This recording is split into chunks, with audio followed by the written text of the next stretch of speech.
तो वीडियो के स्टार्टिंग में फ्यूजियन कंपनी के हेडक्वार्टर को दिखाता है। तो ये बिल्डिंग के अंदर का सीन दिखाता है। वहीं पे हम देखते हैं कि एक रूम के अंदर बहुत सारे लोग इकट्ठा हुआ रहता है। तभी एक बंदा कह रहा होता है, तो तुम्हारे कार रेसिंग गिवलिंग पे लाख कैसा चल रहा है? मैंने कल के कार रेस पे बहुत अच्छा खासा कमा लिया है। तभी हमें दिखा आता है कि उस बुड्ढे के साइड पे एक यंग लेडी रहती है और शायद वही लेडी उस बुड्ढे के कार रेस जीतने का रिवॉर्ड है। फिर मैं बताया था कि इस बुड्ढे का नाम क्या है। नाम है मा डेडसंग और वो फ्यूजियन कंपनी का 50% शेयर होल्डर है। और मा डेडसंग की ये सब बातों को सुनने के बाद एक दूसरा बुड्ढा कह रहा होता है, ओ वैसे तुम्हारे हाथ पे जो लड़की है वो तो बहुत ज्यादा छोटी है, क्या ये लीगल है? ये बातों को सुनने के बाद मा डेडसंग कह रहा होता है, अच्छा वैसे तुम्हारे हाथ पे जो चीज है क्या वो लीगल है? ये बातों को सुनने के बाद वो बुड्ढा कह रहा होता है, असल में बात यह है कि मुझे इलीगल चीजों से खेलना बहुत ही ज्यादा पसंद है। फिर मैं बताया था कि इस बुड्ढे का नाम क्या है। नाम है अंकल चैंग और वो फ्यूजियन कंपनी का 25% शेयर होल्डर है। तभी उन दोनों के साइड पे हमें एक तीसरे बुड्ढे को दिखाता है जो उन दोनों के बातों को सुन रहा होता है। फिर वो कह रहा होता है कि अंकल चैंग क्या वो आदमी, क्या नाम है उसका, हाँ लिन, क्या वो यहाँ पे आएगा? तभी हमें दिखाया था कि इस बुड्ढे का नाम क्या है। नाम है एंगदन और वो म्यांमार से बिलोंग करता है और वो फ्यूजियन कंपनी का 20% शेयर होल्डर है। एंगदन की ये बातों को सुनने के बाद अंकल चैंग कह रहा होता है, मैंने ऑलरेडी उस आदमी के साथ फोन में कांटेक्ट किया है, वो बहुत जल्द यहाँ पे आने वाला है। और वैसे वो बंदा लिंजिन ऑर्डिनरी कॉलेज स्टूडेंट के अलावा और कुछ भी नहीं है। और वैसे वो सच में विश्वास करता है कि उसे कंपनी का 40% ऑनर से मिल जाएगा, क्योंकि उसे लगता है कि फ्यूजियन कंपनी एक ऑर्डिनरी कंपनी है। वैसे सबसे बेतु की चीज है लाउजिया, असल में तो उसके पास सबसे ज्यादा कंपनी का शेयर था, पर अंत में उसे ऐसे सॉन्ग का पालन पोषण करना पड़ा जिसके कारण उसकी कंपनी का पूरा 40% खोना पड़ा और अब तो उसके पास कुछ भी नहीं बचा है। अंकल चैंग की ये बातों को सुनने के बाद एंगदन कह रहा होता है, इस मामले के संबंध में जवाबदेही का पालन पूरी सीमा तक किया जाएगा। तभी माँ दादा सिंह कह रहा होता है कि दोस्त चलो ज्यादा दूर मत जाओ, क्योंकि ये अच्छा नहीं होगा अगर हम हमारे नए शेयर होल्डर को इतना डरा दे कि वो अपने पैंट पे सुसु कर दे। पर तभी इतना में दिखा आता है कि उस रूम के दरवाजा ओपन करते हुए लिंजिन अपने हाथ पे एक नारियल लेके उस रूम के अंदर एंटर करता है। फिर वो कह रहा होता है, हेलो सॉरी पार्टनर, मैं लिंजिन हूँ। मैंने सुना है कि कंपनी का पैसा डिस्ट्रीब्यूट करने के लिए एक शेयर होल्डर मीटिंग चलने वाला है। वैसे मैं थोड़ा एम्बेरस हूँ क्योंकि मैं बिना कुछ किए ही मुझे पैसा डिस्ट्रीब्यूट किया जा रहा है, तो इसलिए मैं कोकोनट लेके आया। और चेनों को यहाँ पे देखने के बाद डेडसंग, अंकल चैंग और एंगदन सभी एक साथ लिंजिन की तरफ देख रहा होता है। तभी एंगदन कह रहा होता है, ओ न्यू शेयर होल्डर पार्टनर, तुम एकदम सही समय पे आए। फिर उसके बाद हमें दिखाया था कि अचानक से एक बंदे को जो एक पेपर लेके सीधा लिंजिन के सामने आ गया होता है और वही पीछे रहे डेडसंग को दिखाता है जो लिंजिन को कह रहा होता है, प्लीज इस कॉन्ट्रैक्ट पे साइन कर दूं। और वहीं पे हम लिंजिन को देखते हैं जो उस कॉन्ट्रैक्ट को देखता है। फिर वो कह रहा था कि ओ ये तो शेयर ट्रांसफर कॉन्ट्रैक्ट है, तो तुम सभी चाहते हो कि मैं बिना कंडीशन के मेरा जो शेयर है मैं तुम सभी को ट्रांसफर कर दूं। पर अचानक से हमें दिखा आता है कि लिंजिन के सामने जो बंदा रहता है वो लिंजिन के ऊपर चिल्लाते हुए कह रहा होता है, अगर आज तुम इस कॉन्ट्रैक्ट पे साइन नहीं करते हो तो तुम यहाँ से जाने के बारे में सोचना भी मत। पर हमें लिंजिन को दिखा आता है उस कॉन्ट्रैक्ट को पकड़ते और दूर फेंक देता है। फिर वो अपना नाक खुजलाते हुए कह रहा होता है, अगर मैं साइन नहीं करता हूँ तो क्या तुम सभी मुझे बाइट कर दोगे? लिंजिन की ये बातों को सुनने के बाद लिंजिन के सामने जो बंदा रहता है वो लिंजिन को अटैक करते हुए कह रहा होता है, अगर तुम साइन नहीं करोगे तो तुम इसका परिणाम भुगतने के लिए तैयार हो जाओ। पर हमें लिंजिन को दिखाता है उस बंदे के पांच को बहुत ही आसानी के साथ रोक लिया होता है। उसके बाद लिंजिन उस बंदे के हाथ को बहुत ही जोर से दबोच लिया होता है और जिसके कारण उस बंदे के हाथ पे बहुत ही ज्यादा दर्द हो रहा होता है, वो हिला भी नहीं पा रहा होता है। सामने का ये नजारा को देखने के बाद हमें अंकल चैंग को दिखाता है जो कह रहा था कि कितना बुद्धू है। उसके बाद वो बाकी सभी बंदे को कमांड देते कह रहा होता है सभी एक साथ हमला करो। फिर उसके बाद हमें दिखाता है कि भाई जितने सारे बंदे थे वो सभी एक साथ मिलकर लिंजिन को अटैक करने के लिए आगे बढ़ रहा होता है। तभी एक बंदा कह रहा होता है उसे सिर्फ सिग्नेचर करने के लिए उसके राइट हैंड को छोड़ देना और बाकी सभी चीजों को बर्बाद कर देना। और सामने का ये नजारा को देखने के बाद हमें दूसरी तरफ लिंजिन को दिखाता है जो मन में कह रहा होता है, असल में मैं सोच रहा था कि मैं पुलिस के साथ कोऑपरेट करके फ्यूजियन कंपनी के इटर्नल एविडेंस मटेरियल को ढूंढ लूंगा, पर अब मैं श्योर हूं ये इतना भी सिंपल नहीं है और अगर ऐसी बात है तो मैं फाइट करने के लिए तैयार हूं। उसके बाद हम लिंजिन को देखते हैं अपने हाथ पे जो नारियल रहता है उसे बंदे के ऊपर फेंक दिया होता है और वही नारियल को फेंकने के कारण हमें दिखाता है कि भाई पे दो बंदे वहीं पे नॉकआउट हो जाता है। पर फिर भी वहीं पे जितने सारे बाकी सभी लोग थे वो सभी एक साथ मिलकर लिंजिन के ऊपर अटैक करना शुरू कर दिया होता है। पर हमें लिंजिन को दिखा आता है जो बहुत ही आसानी के साथ उस सभी के अटैक को डॉज कर रहा होता है। और सामने का ये नजारा को देखने के बाद हमें दूसरी तरफ डेडंग, अंकल चैंग और एंगदेन को दिखा आता है वो सभी बहुत ही शॉक हो गया होता है। तभी हम लिंजिन को देखते हैं जो एक बंदे के पेट पे बहुत ही जोर से मुक्का मारता है और उसी मुक्के के कारण हमें उस बंदे को दिखाता है वहीं पे नॉकआउट हो जाता है। पर अचानक से लिंजिन के पीछे में एक बंदे को दिखाता है जो लिंजिन के ऊपर स्नेक अटैक कर दिया होता है। पर हम लिंजिन को देखते हैं जो बहुत ही मुश्किल से उस अटैक को डॉज करता है पर फिर भी उसके गल पे कट लग गया होता है। और ये देखने के बाद वो मनी में करता है कि छे अगर सिस्टम मुझे रैंडमली कोई भी चाइनीज मार्शल आर्ट्स या फिर स्वॉर्डमैनशिप का प्रोपेंसी देता तो मुझे ये इतना एम्बैरेसिंग का फेस नहीं करना होता। उसके बाद ही वो एक बंदे के पैर को पकड़ लिया होता है, फिर उस बंदे को वो जोर जोर घुमाने लगता है और उसके आसपास जितने सारे बंदे अटैक करने के लिए आए थे वो सभी वहीं पे घायल हो जाता है। और सामने का ये नजारा को देखने के बाद लिंजिन के ये कांड को देखने के बाद साइड पे रहे तीनों बुड्ढे को दिखाता है वो सभी बहुत ज्यादा शॉक हो गया होता है, मुंह का खुला रहेगा होता है। वो तीनों एक साथ कह रहा था कि नानी ये कैसे पॉसिबल हो सकता है। और वही दूसरी तरफ हमें लिंजिन को दिखाता है जो पीछे मुड़ता है और उन तीनों को देखने के बाद कह रहा था कि ओ तो वैसे सिर्फ तुम तीनों ही बचे हुए हो। फिर वो धीमी कदमों से वो तीनों की तरफ बढ़ रहा होता है और उसके साइड से बहुत ही मर्डरस इंटेंट रिलीज हो रहा होता है। और लिंजन की ये मर्डरस इंटेंट को देखने के बाद, लिंजन के ये कोल्ड फेस को देखने के बाद हमें दूसरी तरफ तीनों बुड्ढे को दिखा आता है जो थर-थर कांप रहा होता है। तभी अंकल चैंग कह रहा होता है, इस बंदे के पास स्पेशल कुछ भी नहीं है, मैं 30 सालों से स्ट्रॉन्ग बॉस रहा हूं। बच्चे, क्या तुझे सच में लगता है कि मैं तुझसे डरता हूं? पर अचानक से साइड पे हमें डेडसांग को दिखाता है जो लिंजन के कोकोनट को उठा लिया होता है। फिर वो जोर से चिल्लाता है, सीधा लिंजन के सामने आके लिंजन को ग्रीट करते हुए कह रहा होता है, मिस्टर लिन, आप यहाँ पे आए, ये हमारे लिए बहुत ज्यादा किस्मत की बात है। आप यहाँ पे एक नारियल लेके आए, इतना तो पोलाइट होने की जरूरत नहीं है। और हाँ, मेरा नाम मैं डेडसांग है, मैं आपको पहले वेलकम करता हूँ यहाँ पे आने के लिए। और डेडसांग की ये बातों को सुनने का मैं लिंजा को दिखाता है जो डेडसांग की तरह इशारा करती है, बाकी दो बुड्ढे को कह रहा होता है ये बिग ब्रदर इमोशनल इंटेलिजेंस बहुत ज्यादा हाई है। और लिंजन की ये बातों को सुनने के बाद बाकी दो बुड्ढा कह रहा होता है कि हाँ एकदम सही कहा मिस्टर लिन ने, एकदम सही कहा। अचानक से लिंजन को दिखाता है जो डेविल बन गया होता है। फिर वो अपने पास से तीनों कॉन्ट्रैक्ट निकालते हुए वो तीनों बुड्ढे को कह रहा होता है, अगर तुम तीनों समझ गए हो तो आगे क्या करना है वो तो पता होना ही चाहिए। ये बातों को सुनने के बाद तीनों बुड्ढे को दिखाता है जो डरते हुए कहते हैं, हाँ हमें पता है, हमें पता है क्या करना है। सीन शिफ्ट होता है, हमें कुछ मिनट के बाद का सीन दिखाता है। भाई हम देखते हैं कि लिंजन ने वो तीनों से अपने कॉन्ट्रैक्ट पे साइन करवा लिया होता है और वो फिंजन कंपनी का 100% शेयर होल्डर बन गया होता है। फिर उसके बाद हम लिंजन को देखते हैं, वो अपने तीनों कॉन्ट्रैक्ट को लेकर वहां से जाने लगता है। जाते वो तीनों बुड्ढे को कह रहा होता है, एकदम सही कहा, आज का शेयर होल्डर मीटिंग बहुत ही बढ़िया था, तो यही पे आज का मीटिंग खत्म होता है, मैं अभी जा रहा हूँ। और अचानक से हमें दिखाया था कि लिंजन के पीछे वो तीनों बुड्ढे को बहुत ज्यादा गुस्सा रहता है। वो सब तीनों एक साथ कह रहा होता है कि डैम इट बच्चे, क्या तुझे सच में लगता है कि फिंजन कंपनी इतना तो ऑर्डिनरी कंपनी है? और अगर तू ऐसा सोच रहा है तो इस कंपनी को बहुत ज्यादा अंडरस्टिमेट कर रहा है। ये बातों को सुनने का लिंजन करते हैं, ओ क्या सच में? तभी एक बुड्ढा कह रहा होता है कि फिंजन कंपनी तो एक ब्रांच कंपनी है, इसका असली कंपनी तो म्यांमार में है और ये सभी इंडस्ट्री के पीछे कितना सारा इलीगल काम होता है, कितना सारा पावरफुल फोर्स है, तुम्हें अंदाजा भी नहीं है। और म्यांमार का नाम सुनते ही लिंजन मन में कह रहा था कि ओ म्यांमार, देख के ऐसा लग रहा है मुझे क्लियर एविडेंस ढूंढने के लिए म्यांमार पे एक बार विजिट करना ही पड़ेगा। और वैसे भी इस ट्रिप का जो भी एक्सपेंसिव होगा वो पुलिस ही पे करेगा, है ना। और अगर मुझे म्यांमार में कुछ ब्यूटी मिल जाता है और पैसा खर्चा करने के लिए ऑप्शन भी मिल जाता है तो ये तो बहुत ही बढ़िया रहेगा। और ये सब बातें सोचते सोचते मैं लिंजन को दिखा था जो बहुत ज्यादा खुश हो जाता है। फिर वो हंसते कह रहा था कि हाँ ये तो बहुत अच्छी बात है, बहुत अच्छी बात है। और वही पीछे रहे हुए तीनों बुड्ढे को दिखाता है जो लिंजन को इतना खुश होता है देखने के बाद कुछ समझ नहीं आ रहा होता है कि इतना खुश होने का क्या बात है। पर अचानक से हम लिंजन को देखते हैं, तीनों बुड्ढे के पीछे जमीन पे पड़े हैं, तीनों गुंडे को कह रहा होता है कि ओए तुम तीनों, मेरे पास बहुत सारा मैटर है जो सेटल करने का जरूरत है, तो क्या तुम कुछ समय के लिए मेरे कंपनी को देख सकते हो? लिंजन की बातों को सुनने का मैं तीनों गुंडे को दिखाता है जो बहुत ज्यादा गुस्सा हो गया होता है। चिल्लाते हुए कह रहा था कि हमारे सर्कल पे लॉयल्टी सबसे बड़ा चीज होता है, हम बॉस को इतना आसानी से धोखा नहीं दे सकते, हम हमारे बॉस के लिए हमारे गर्दन पे चाकू रख सकते हैं, तो हम बॉस को धोखा देने के बारे में कैसे सोच सकते हैं? लिंजन कह रहा होता है कि डेली सिर्फ 5 घंटा काम करना है, हफ्ते पे एक छुट्टी भी मिलेगा और तुम्हारा जो जितना सारा सैलरी होगा वो डबल पे किया जाएगा। और लिंजन की ये बातों को सुनने के बाद हमें वो तीनों गुंडे को दिखाता है जो लिंजन के पैरों के सामने गिर गया होता है, लिंजन के पैरों को पकड़ लिया होता है। वो सब एक साथ कह रहा होता है कि आज से आप हमारे बॉस हैं, हम सभी आपके लिए हमारे सिर पे बुलेट लेने के लिए तैयार है। और वो तीनों गुंडे की बातों को सुनने के पीछे रहे हमें तीनों बुड्ढे को दिखाता है जो बहुत ज्यादा गुस्से में रहता है, एक साथ चिल्लाते हुए कहते हैं कि डैम इट वो सभी इडियट। तभी सीन शिफ्ट हो जाता है, हमें कुछ मिनट के बाद का सीन दिखाता है। वहीं पे हम लिंजन को देखते हैं जो सोफे पे सोया रहता है और वहीं पे तीनों गुंडे सेवा कर रहा होता है लिंजन का। और वही लिंजन के माथे के ऊपर हमें तीनों बुड्ढे को दिखाता है, वो तीनों भी लिंजन के साथ काम करने के लिए राजी हो गया होता है। और वही पे लिंजन मन में कह रहा होता है, इन कुछ दिनों में जब मैं सही तरीके से सब कुछ एविडेंस ढूंढ लूंगा मैं तुमसे को बहुत ही अच्छी तरीके से डील करूंगा। सीन शिफ्ट होता है, हमें कुछ दिनों के बाद का सीन दिखाता है। वही पे म्यांमार एयरपोर्ट को देखते हैं और उसी जगह पे लिंजन आ गया होता है। फिर वो इधर उधर देखते हुए कह रहा था कि ओ तो मैं फाइनली म्यांमार आ ही गया हूँ, चलो अब मेरे पास समय आ चुका है म्यांमार के लड़कियों के चाम को देखने का। और तभी तो समय दिखाया था कि लिंजन के सामने एक बुड्ढा आ जाता है। फिर वो कह रहा होता है कि सर एंट्री कॉस्ट 21 है। सीन शिफ्ट होता है, लिंजन एयरपोर्ट से बाहर जाता है, उससे एक सिक्योरिटी गार्ड ने रोक लिया होता है। फिर वो कह रहा था कि सर टिप्स दीजिए। फिर उसके बाद लिंजन अपना पासपोर्ट बनाने के लिए जाता है। फिर उस जगह भी एक लड़की कह रही होती है सर टिप्स दीजिए, बिना टिप्स के आपको पास नहीं किया जाएगा। हमें कुछ मिनट के बाद का सीन दिखाता है। वहीं हम लिंजन को देखते हैं जो अपना सारा काम करके बाहर आ गया होता है। वो बहुत ज्यादा गुस्से में रहता है, मन में कह रहा था कि सीरियसली म्यांमार के हर एक जगह पे फीस क्यों लेता है? वैसे ये तो ज्यादा पैसा नहीं है पर ये बहुत ज्यादा एनोइंग है। फिर उसके बाद वो अचानक से टैक्सी को रोकते कह रहा होता है कि sir golden pagoda scene spot पे चलिए। सीन शिफ्ट होता है, हमें गोल्डन पेगोडा सीन स्पॉट को दिखाता है। उस जगह पे एक लग्जरी कार के खड़ा होता है और उसी कार के अंदर से एक ब्यूटीफुल लड़की बाहर आती है। और तभी हमें दिखाया था कि उस लड़की के साइड पे कोई पैसे को लेकर बर्गेनिंग कर रहा होता है। और ये आज को सुनने का हमें उस लड़की को दिखाती है जो साइड पे मूर्ति है और उसके साइड पे कोई और नहीं लिंजन रहता है, वो ड्राइवर के साथ पैसे को लेकर बर्गेनिंग कर रहा होता है। और अचानक से हम उस ब्यूटीफुल लेडी को देखते हैं, उस ड्राइवर के पास आती है। फिर वो कह रही होती है हे उसे जाने दो। और उस लड़की को यहाँ पे देने के बाद वो ड्राइवर थोड़ा शॉक हो जाता है। फिर वो कहता है कि मिस बुई पर। और वही साइड पे लिंजन को दिखाता है जो सामने का सिचुएशन को समझ नहीं आ रहा होता। और हमें उस ब्यूटीफुल लेडी को दिखाती है जो कंटिन्यूअसली उस ड्राइवर को कह जा रही होती है इसे सिर्फ चिन्नू की ब्लेसिंग के तौर पे ट्रीट करो और उम्मीद करो कि ये आदमी सर्कल ऑफ रिकंडीशन पे स्मूथली एंटर कर पाए। ये बातों को सुनकर वो ड्राइवर कह रहा था कि अच्छा ठीक है मिस बुई। पर अचानक से हमें दिखाया था कि लिंजन के सिस्टम से डिंग करते हुए नोटिफिकेशन आता है, एक new high level omen detect किया गया है, आपका न्यू काउंटर अटैक मिशन शुरू हुआ है। फिर उसके बाद हम देखते हैं कि सिस्टम ने उस ब्यूटीफुल लेडी के साइड प्रोफाइल को ओपन कर दिया होता है। नाम रहता है वुई सुमेन, age 27, height 172 centimetre, weight 52 kg। System से एक दूसरा नोटिफिकेशन होता है, इस लड़की का होस्ट की फेवरेट जब 90% तक बढ़ जाएगी तब होस्ट इस लड़की को जितना सारा पैसा खर्चा करेगा उसका 10% आपके मेन अकाउंट पे सेंड कर दिया जाएगा।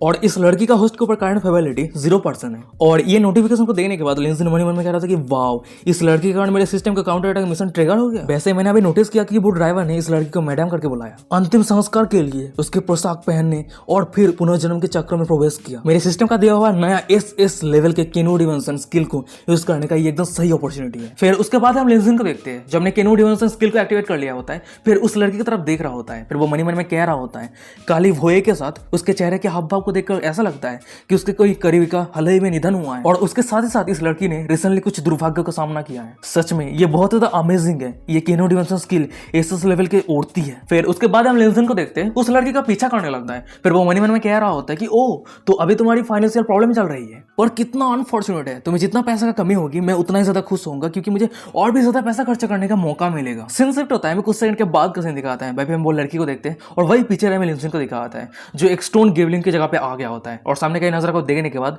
लिंजन मन में कह रहा था कि वाओ, इस तरह के गेमलिंग जगह पे मैं अगर मेरे केनो डिमेंशन स्किल को यूज करता हूं तो मैं बहुत ही आसानी के साथ पैसा कमा सकता हूं। तभी सीन शिफ्ट होता है, मैं दूसरी तरफ वही ब्यूटीफुल लेडी वुई सुमेन को दिखाती है, जो एक पत्थर खरीदने के लिए आ गई होती है। फिर वो एक दुकानदार को कह रही होती है, बॉस मैं इस स्टोन को देखना चाहती हूँ। और ये बात को सुनने के बाद वो दुकानदार कह रहा था कि फर्टिलिटी तुम्हारे पास एकदम शार्प आई है। फिर उसके बाद ही दुकानदार उस पत्थर के बारे में डिटेल्स में भौंकने लगता है, और वही साइड पे रहे वुई सुमेन को दिखाती है, जो दुकानदार की बातों को सुनने के बाद मन में कह रही होती है, देख के ऐसा लग रही है ये ग्रीन पीस ऑफ स्टोन अच्छी क्वालिटी के हैं, पर अभी मेरे पास लिमिटेड फंड है, और अगर मैं इस स्टोन को खरीदती हूँ और कुछ नहीं निकलता है तो मेरे लिए बहुत ज्यादा लॉस हो जाएगी। तभी दुकानदार कह रहा होता है, इस स्टोन को खरीदने के लिए आपको 100 मिलियन एम कॉइन पे करने की जरूरत। और वही दुकानदार के पीछे एक बंदा कह रहा होता है कि बेटी तुम बताओ तुम्हारी प्राइस क्या है। वुई सुमेन कह रही होती है, इस स्टोन का प्राइस 100 मिलियन ये बहुत ही ज्यादा है, पर अगर आप स्टोन का प्राइस 80 मिलियन करते हैं तो मैं खरीद सकती हूँ। वो बुड्ढा कह रहा होता है कि 80 मिलियन, पर मेरे दुकान का हर एक प्रोडक्ट का प्राइस 100 मिलियन है, पर तुम्हारे जैसे ब्यूटी के लिए मैं 80 मिलियन पे बेचने के लिए राजी हूँ। पर उससे पहले उसके बाद हम उस बुड्ढे को देखते हैं, जो वुई सुमेन के बूबीज की तरफ अपना हाथ आगे बढ़ाते हुए कह रहा होता है, ब्यूटी तुम्हें मेरे साथ एक रात खेलने की जरूरत है। पर अचानक समय दिखा आता है कि वुई सुमेन के पीछे उसका जो बॉडीगार्ड रहता है उस बुड्ढे के हाथ को पकड़ लिया होता है। फिर वो चिल्लाते हुए कह रहा होता है, तेरा हिम्मत कैसे हो गया तेरा ये फिल्थी हाथों के मदद से मैडम को टच करने का। और वही उस बुड्ढे को देखते हैं, जो चिल्लाते हुए कह रहा है, अरे मुझे जाने दो, मुझे जाने दो, मुझे दर्द हो रहा है। तभी वुई सुमेन कह रही होती है कि अरे उसके हाथ को तोड़ मत दो, स्टोन को हिलाने के लिए मुझे उसकी मदद की जरूरत है। पर अचानक उस बुड्ढे को देखते हैं, जो बहुत ज्यादा गुस्सा हो गया होता है, दांत पीसते हुए वुई सुमेन के पास चिल्लाते कह रहा था कि अच्छा अब मैं देख पा रहा हूँ तुम चीनू की लेडी हो, फी गैंग का बॉस, और इसी कारण तुम इतना एरोगेंट हो। और ये बहुत ज्यादा दुख की बात है, चीनू बहुत जल्द मर गया। और वैसे मैंने ये भी सुना है कि फी गैंग अभी बहुत ही कमजोर स्थिति में है। और क्या तुम यहाँ पे स्टोन गेमलिंग करने के लिए आए हो क्योंकि पैसा कम हो गया है? उस बुड्ढे की ऐसा बातों को सुनने का तो वुई सुमेन को दिखाती है, जो थोड़ा गुस्सा हो जाती है। फिर वो कह रही होती है, क्या मैंने तुझे कुछ ज्यादा ही रेस्पेक्ट दे दिया है? उसके बाद ही वो उस बुड्ढे के गालों पे एक जोर से थप्पड़ मारती है, और उसी थप्पड़ के कारण उस बुड्ढे को दिखाता है, जो दूर जाकर गिरता है। और उस बुड्ढे के गिरने के कारण उसका जो गेमली स्टोन रहता है वो जमीन पे गिर जाता है और वो टूट जाता है। वो बुड्ढा चिल्लाते हुए कह रहा था कि हे भगवान, मेरे कीमती चीजों को तोड़ दिया, मैं क्या करूंगा, मेरा जिंदगी बर्बाद हो गया। ये औरत स्टोन के प्राइस को एफोर्ड नहीं कर सकती है, इसलिए वो जानबूझ के मुझे उस स्टोन की तरफ फेंका है। वो अब मेरे बिजनेस को बर्बाद करना चाहती है, मैं क्या करूं?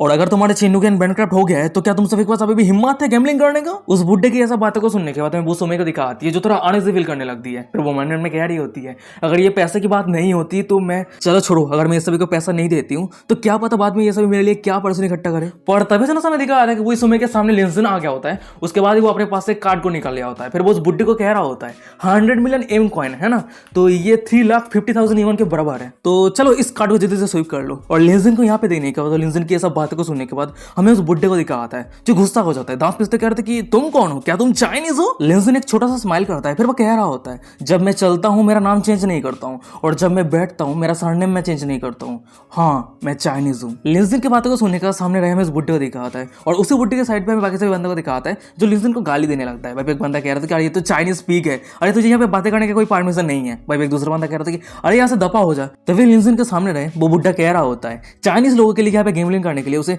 डबल पे करने का जरूरत है, तो तुम्हें 200 मिलियन एम कॉइन पे करने का जरूरत है। उस बुड्ढे की बातों को सुनने का तो मैं लिंजन को दिखाता है, जो थोड़ा सीरियस हो जाता है। फिर वो अपने कोल्ड आवाज में कह रहा होता है, मैं असल में ये सोच रहा था कि मैं मेरे काउंटर अटैक टारगेट के लिए पैसा खर्चा करूंगा, और ये मेरे लिए मैटर नहीं करता है कि मैं मेरे टारगेट के ऊपर कितना सारा पैसा खर्चा कर रहा हूँ, पर अब मुझे लग रहा है मैं पैसा को बाद में खर्चा करूंगा, पर उससे पहले ये सबसे ज्यादा इंपॉर्टेंट हो गया है कि तुम्हें पब्लिक पे कैसे एम्बेरस करना है, कैसे बदनाम करना है। पर अचानक से हमें दिखा आता है कि लिंजन के पीछे वही समय को लिंजन की ये सब बातों को सुनने के बाद कह रही होती है तुम कौन हो और तुम खुद के बिजनेस के ऊपर ध्यान दो। और वैसे इस तरह के मार्केट पे ऐसे ही काम चलता है और तुम एक चाइनीज आदमी, तुम्हें इस तरह से लोगों से भिड़ना नहीं चाहिए। पर वही समय की ये बातों को सुनने का तुम्हें अचानक से लिंजन को दिखा आता है जो बहुत ही ज्यादा गुस्सा हो गया होता है। गुस्से नजर से वही समय की तरफ देखते हुए कह रहा होता है क्या आप यहाँ पे तुम्हारी कोई बिजनेस है। और लिंजन के ये गुस्से को देने का तुम्हें वही समय को दिखाती है जो थोड़ा शॉक हो जाती है। और वही पे हम लिंजन को देखते हैं उस बुड्ढे को चिल्लाते हुए कह रहा होता है प्राइस डबल हो गया है ना, पर कोई दिक्कत नहीं है, मैं और भी ज्यादा स्टोन खरीदने वाला हूँ, तुम्हारे स्टॉल के जितना सारा स्टोन है सभी निकाल लो, मैं सभी देखना चाहता हूँ। लिंजन की ये बातों को सुनने के बाद हमें उस बुड्ढे को दिखाता है उसके सभी वर्कर को कह रहा होता है उसने क्या कहा तुम सभी ने सुना,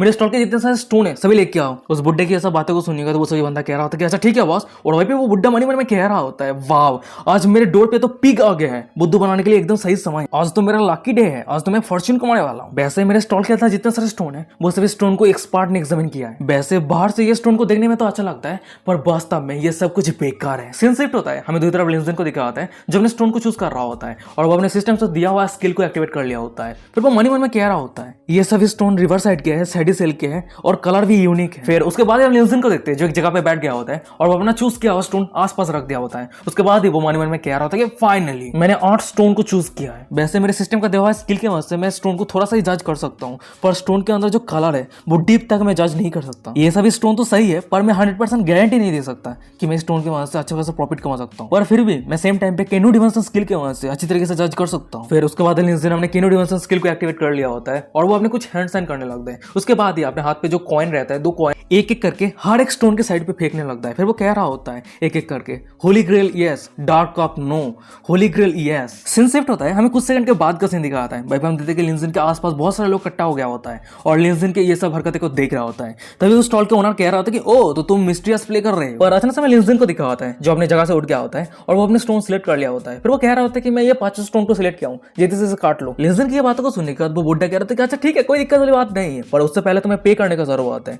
टोटल 700 मिलियन एम कॉइन और चाइनीज रुपीज में 2.3 मिलियन युआन। लिंजन अपने कार्ड को स्वीप करता है और पेमेंट सक्सेसफुल हो जाता है और सामने का ये नजारा को देखने के बाद जितने सारे ऑडियंस थे वो सभी अपना ओपिनियन देने लगता है। वहीं पे एक बंदा कह रहा था कि ये आदमी कितना ज्यादा इडियट है, एक बेकार के मटेरियल को खरीद लिया अब वो स्कैम होने वाला है। इस आदमी को पता ही नहीं है कि स्टॉल के अंदर जितने सारे स्टोन है वो सब कुछ फेक है। भाई एक दूसरा बंदा कह रहा होता है मैं ये देखना बहुत ज्यादा पसंद करता हूँ, चाइनीज लोग हाई और माइटी एक्ट करता है पर आन पे बहुत ज्यादा डिसअपॉइंटेड हो जाता है। उस समय की सब बातों को सुनने का सामने रहे में लिंजन को दिखाता है जो सभी को कह रहा होता है जब तुम सभी इतना ज्यादा क्यूरियस हो तो मैं मेरे स्टोन के वैल्यू को मैं तुम सभी के सामने रिवील करने वाला हूँ, अपने आंख खोल के सही से देखो। फिर उसके बाद हमें दिखाता है कि उस स्टॉल के अंदर स्टोन काटने के लिए जितने सारे लोग थे वो सभी लिंजन के स्टोन को काटने लगता है और वही दूसरी तरफ हमें उस स्टॉल के ओनर को दिखाता है जो कह रहा होता है ये सब कुछ समय बर्बाद करने के जैसा है। भाई उस साइड पे एक दूसरा बंदा कह रहा होता है कि चाइनीज लोग बहुत ज्यादा इडियट होता है। पर अचानक से हम देखते हैं कि उस बुड्ढे के पीछे उसका जो वर्कर रहता है वो अपने कांपते हुए कह रहा होता है कि बॉस ये सभी स्टोन। उस सभी का बॉस कह रहा था कि क्या हुआ, क्या सभी स्टोन बेकार है। पर अचानक से हमें दिखाता है कि वो सभी वर्कर को कटा हुआ स्टोन अपने बॉस के पास लेके आ गया होता है। वो सभी एक साथ कह रहा होता है कि नहीं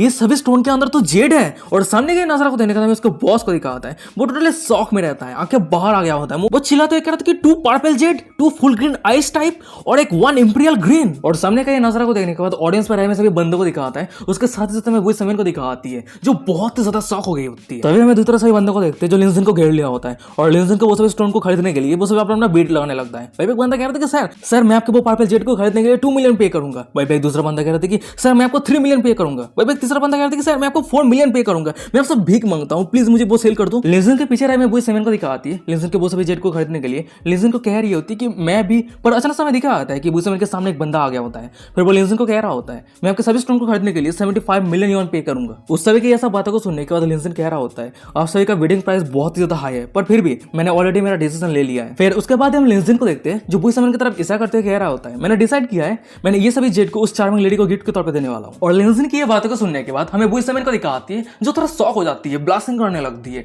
और वही साइड पे रहे जितने सारे ऑडियंस थे वो सभी अपना अपना ओपिनियन देने लगता है। भाई एक बंदा कह रहा होता है क्या ये सभी जेड का प्राइस 70 मिलियन युआन से भी ज्यादा है पर वो बंदा उस लड़की को ये सब कुछ फ्री में दे रहा है। भाई एक दूसरा बंदा कह रहा होता है कि देख के ऐसा लग रहा है कि ये आदमी फेक गैंग के सीनियर ऑफिसर के साथ कनेक्शन बनाने की कोशिश कर रहा है। वैसे समय वही सेवन को दिखाती है जो लिंजन के करीब आती है। फिर वो कह रही होती है मैं नहीं जानती तुम मुझे क्यों मदद कर रहे हो और तुम्हारे पास क्या मोटिव है मुझे मदद करने के लिए, पर मुझे इस तरह के फेवर की भी बहुत ही ज्यादा जरूरत है। फिर उसके बाद में वही सेवन को दिखाती है जो जेट पेंडेंट पहन के रखी होती है वो उतार देती है। फिर वो उसे लिंजन को देती हुए कह रही होती है ये जेट पेंडेंट एक प्रॉमिसिंग नोट है और मैं वही सुमेन तुम्हें दे रही हूँ। अगर तुम फ्यूचर में इस मायनर में कोई भी डिफिकल्टी फेस करते हो तो ये जेड पेंडेंट उसे दिखा देना, तो वो जरूर तुम्हें जाने देगा। और तुमने अभी मुझे जो गिफ्ट दिया है वो बाद में मैं तुम्हें डबल रिटर्न करूंगी। ये बातों को सुनने के बाद लिंजन कह रहा होता है, ओ अच्छा ठीक है, कोई दिक्कत नहीं है। फिर उसके बाद हम वही 7 को देखते हैं जो वहां से जाने लगती है। जाते हुए लिंजन को कह रही होती है गुड बाय, और हाँ मैं उम्मीद करती हूँ कि हम दोनों फिर से वापस कभी नहीं मिलते हैं। पर हमें दिखाया था कि लिंजन के सिस्टम से डिंग करते नोटिफिकेशन आता है। वो इस वुमेन के होस्ट के ऊपर फेवरेलिटी 10% तक बढ़ गई है। और सिस्टम का नोटिफिकेशन को देखने के बाद हमें लिंजन को दिखाता है जो खुश रहता है। फिर वो इस वुमेन का दिया हुआ वो पेंडेंट को देखते हुए खुद ही खुद से कह रहा होता है ये पेंडेंट बहुत ज्यादा वार्म है, और वैसे उसके साथ ही साथ इस पेंडेंट से बहुत ही सुंदर सा सेंट आ रहा है। सीन शिफ्ट होता है, मैं दूसरे दिन सुबह का सीन दिखाता है। भाई हम लिंजन को देखते हैं जो एक जगह से उसके सामने एक बिल्डिंग रहता है, उस बिल्डिंग को देख रहा होता है। फिर वो मन मन में कह रहा होता है कि तो यही है फे गैंग का हेडक्वार्टर। वैसे फेजियांग कंपनी के इन्फॉर्मेशन के हिसाब से फे गैंग ग्रुप 4 मेजर मार्केट को कंट्रोल करता है, उनमें से फेजियांग कंपनी एक है। और इस तरह के मार्केट को मैनेज करने के लिए बहुत सारा बॉस और बहुत सारे सीनियर एल्डर भी रहता है। सीन शिफ्ट होता है, लिंजन को कुछ दिनों पहले की बातों को याद आने लगता है जब वो पुलिस स्टेशन पे गया था और पुलिस को फे गैंग के हर एक इलीगल काम को बताया था। और लिंजन की बातों को सुनने के बाद एक पुलिस ऑफिसर कह रहा होता है तो तुम फे गैंग ग्रुप की मीटिंग को अटेंड करने के लिए म्यांमार जाने वाले हो। वैसे फिक्सन कंपनी के खिलाफ इतना सारा एविडेंस प्राप्त करना हमारे लिए एक बहुत बड़ी मदद कर है, पर क्या तुम फिर भी म्यांमार जाके इतना बड़ा रिस्क लेना चाहते हो। ये बातों को सुनने के बाद मैं लिंजन को दिखाता है एक अजीब सा प्राउड फेस बनाते कह रहा होता है मैं एक महत्वाकांक्षी युवा व्यक्ति के रूप में मैं लंबे समय से म्यांमार में जो भी चीजें हो रहा है इससे मैं बहुत ज्यादा निराश हूं। पर अभी मुझे अपॉर्चुनिटी मिला है, मैं इस अपॉर्चुनिटी का फायदा उठा के जो प्रॉब्लम हो रहा है इस प्रॉब्लम को सॉल्व करना चाहता हूँ। लिंजन की सब बातों को सुनने के बाद वो पुलिस को दिखाते हैं, उससे भी आंखों से आंसू आ गया होता है। लिंजन के कंधे के ऊपर हाथ रखते कह रहा होता है बहुत ही बढ़िया बात है कहे हो, तुम्हारे जैसे पैशनेट यूथ को हमारे सोसाइटी पे जरूरत है। भाई दूसरा पुलिस ऑफिसर कह रहा होता है अगर तुम कोई भी प्रॉब्लम फेस करती हो तो बिना हेजिटेशन के मिशन को विड्रॉल कर लेना और वापस लौट आना। ये बातों को सुनने का लिंजन कह रहा था कि अच्छा ठीक है कोई दिक्कत वाली बात नहीं है, और हाँ चिंता मत कीजिए। सीन प्रेजेंट पे आता है, मैं लिंजन को दिखा होता है। ये सब बातों को सोचते सोचते वो मन में कह रहा होता है चलो मिशन को कंप्लीट करने से पहले कुछ समय के लिए खेल लेता हूँ, क्योंकि मुझे अगर कुछ रोमांटिक एनकाउंटर मिल जाता है जैसे वही सुमिन के जैसी तो ये बहुत ही बढ़िया हो जाए। और अचानक समय दिखा आता है कि लिंजन का नजर पीछे आता है और वही पीछे में एक लड़की को दिखा आती है जो एक ऊंची जगह पे उड़ गई होती है और वो अपना सेल्फी ले रही होती है। और सामने के व्यू को देखने के बाद हमें लिंजन को दिखा आता है जो ब्लास्टिंग करने लगता है। फिर वो खुद ही खुद से करता है कि वाह क्या नजारा है। पर अचानक से उस लड़की को दिखा आती है जो पिछल के गिरने लगती है और हम लिंजन को देखते हैं जो तेजी के रातों के साथ उस लड़की के पास आता है और उस लड़की को पकड़ लिया होता है। फिर वो कह रहा होता है क्या तुम सही हो, क्या तुम्हें चोट तो नहीं लगी है ना। वो लड़की कह रही होती है नहीं नहीं मैं सही हूँ, मैं सही हूँ, वैसे तुम्हारा बहुत बहुत शुक्रिया मुझे बचाने के लिए। और अभी मैं लिंजन को दिखा आता है जिसका नजर सीधा उस लड़की के बूबीज की तरफ जाता है। फिर वो मन में कह रहा था कि ओ माय गॉड क्या म्यांमार के सभी लड़के इतना तो ओपन है। तभी हम उस लड़की को देखते हैं जो लिंजन को कह रही होती है मेरी नाम आहा मेंग है, वैसे तुम्हारा नाम क्या है। लिंजन कह रहा होता है कि मुझे लिंजन करके बुलाना। ये बातों को सुनने के बाद वो लड़की कह रही होती है क्या तुम टूरिस्ट के लिए यहाँ पे आए हो। लिंजन कह रहा था कि हाँ। उसके बाद हम उस लड़की को देखते हैं जो लिंजन के हाथ को पकड़ लिया होता है और वहां से जाने लगती है। जाती है कह रही होती है अगर ऐसी बात है तो तुम्हें ये जगह को मिस बिल्कुल भी नहीं करना चाहिए, मेरे साथ आओ। तभी सीन शिफ्ट होता है, हमें कुछ मिनट के बाद का सीन दिखाता है। भाई हम उस लड़की को देखते हैं जो लिंजन को एक जगह पे लेके आ गई होती है और उसी जगह पे हमें दिखा आता है लड़के लड़के एक साथ मिलकर पानी के साथ खेल रही होती है। और सामने का नजारा को देने के बाद लिंजन कह रहा था कि वाओ ये वाटर स्प्लैशिंग फेस्टिवल है। पर अचानक से आहा मेंग को दिखा आती है जो लिंजन के मुंह के ऊपर पानी फेंक दिया होता है। फिर वो कह रही होती है अगर तुम वाटर फेस्टिवल पे खड़े रहते हो और नहीं भीगते हो ये बहुत ही बुरी बात है। ये बातों को सुनने के बाद लिंजन को दिखाता है साइड पे रहे एक बंदे के हाथ से वाटर पॉट को ले लिया होता है और आहा मेंग के सर पे पानी फेंक दिया होता है। फिर उसके बाद हमें दिखाते हैं कि घंटों घंटों तक आहा मेंग और लिंजन पानी के साथ खेलता रहता है। सीन शिफ्ट होता है, हमें दिखाते हैं कि लंबा समय गुजर गया है। भाई हम आहा मेंग और लिंजन को देखते हैं जो पैदल चल रहा होता है। तभी आहा मेंग कह रही होती है क्या तुम ये गेम पहली बार खेल रहे हो। ये बातों को सुनने के बाद लिंजन कह रहा था कि हाँ पर ये बहुत ज्यादा एक्साइटिंग है। ये बातों को सुनने के बाद आहा मेंग कह रही होती है क्या तुम्हें इस गेम को खेल के खुश महसूस हो रहा है। लिंजन कह रहा था कि जरूर मैं तो बहुत ज्यादा खुश हूँ। पर तभी हमें दिखा आता है कि आहा मेंग लिंजन को पता चले बिना ही एक सुनसान जगह पे लेके आ गया होता है। और सामने का ये नजारा को देखने के बाद लिंजन कह रहा था कि ओ ये डेड एंड है। पर तभी अचानक हम देखते हैं कि लिंजन और आहा मेंग के पीछे एक कार आके खड़ा होता है और उसी कार के अंदर से बहुत सारे गुंडे बाहर निकलता है। उनमें से एक गुंडा आहा मेंग को कह रहा होता है आहा मेंग तुमने बहुत ही बढ़िया काम किया है। ये बातों को सुनने के बाद आहा मेंग कह रही होती है जरूर मैं इस तरह के काम पे तो प्रोफेशनल हूँ। वैसे मेरे पीछे जो बंदा है ये एक बहुत ही बड़ा गोल्डन फिग है तो मेरी जो रिवार्ड है वो डबल होना चाहिए। उसके बाद हम आहा मेंग को देखते हैं जो लिंजन के होठों पे हाथ रखते हुए कह रही होती है ब्रदर क्या तुम डिसअपॉइंट हो या फिर क्या तुम सरप्राइज हो। ना केवल तुमको संगमेट नहीं मिला जिसको तुम उम्मीद कर रहे थे बल्कि तुम तुम्हारी जिंदगी को खतरे में डाल दी। ये बातों को सुनने के बाद लिंजन कह रहा होता है ये कोई सरप्राइज नहीं है क्योंकि चाइना के लोग जानते हैं म्यांमार पे ट्रैवल करना कितना ज्यादा रिस्की है। पर तुम्हारी जैसी एक सुंदर लड़की इस तरह के काम कर रही है ये देखने के बाद मुझे बहुत ज्यादा अफसोस महसूस हो रहा है। और लिंजन की ये बातों को सुनने के बाद वो लड़की कह रही होती है ये कैसा रहेगा तुम मुझे 1 बिलियन युआन दे दो, तुम मरने से पहले मैं तुम्हें कुछ एंजॉय दे सकती। पर अचानक से गुंडा कह रहा होता है कि आहा मेंग क्या तुम उसके पास से कुछ लेने का हिम्मत कर सकती हो। अगर बॉस को पता चलता है ना वो तुम्हें हजारों में बांट देगा। फिर उसके बाद हम देखते हैं कि वो सभी मिलकर लिंजन का हाथ को बांध लिया होता है और लिंजन को गाड़ी के अंदर घुसा दिया होता है। भाई पे एक गुंडा कह रहा होता है एटलीस्ट ये बंदा हमारे बातों को तो मान रहा है। ये बातों को सुनने के बाद हम ही कह रही होती है जरूर क्यों नहीं मानेगा। किसी बंदे के हेड पे अगर गन पॉइंट रहता है तो वो जरूर हर एक बातों को मानेगा। और हमें लिंजन को दिखा होता है जो बिना टेंशन के रहता है, मन में कह रहा होता है मैंने सुना था कि माइनर के हर एक कोने में सिर्फ स्कैम ही रहता है, पर मेरा जो सस्पिशियस था वो सही हो गया। वैसे जो शेयर होल्डर मीटिंग है वो शुरू होने में कुछ और घंटा लग जाएगा, पर उससे पहले मैं कुछ मजा कर लेता हूँ। और गाइस यही पे आज का एपिसोड खत्म हो जाता है। वीडियो कैसा लगा मुझे कमेंट करके जरूर बताना। अगर ये सीरीज अच्छा लग रहा है तो चैनल को सब्सक्राइब कर दो आगे एपिसोड पाने के लिए। और हाँ, मैंने एक न्यू टेलीग्राम चैनल क्रिएट किया है जहाँ पे मैं 18+ कंटेंट अपलोड करूंगा। आप लोगों को रिकमेंड करूंगा 18+ मांगा, रोमांस मांगा, सब कुछ रिकमेंड करूंगा, तो एक बार जरूर विजिट कर लेना, ठीक है। तो मिस्टर जाइंट एनिमी करके टेलीग्राम पे सर्च कर लेना, आपको पहले ही मिल जाएगा। और हाँ, अभी तक हमारे इंस्टाग्राम को भी फॉलो नहीं किया तो क्या कर रहे हो, जल्दी से फॉलो कर लो। तो चलो आज के एपिसोड ये भी खत्म करते हैं। Bye bye.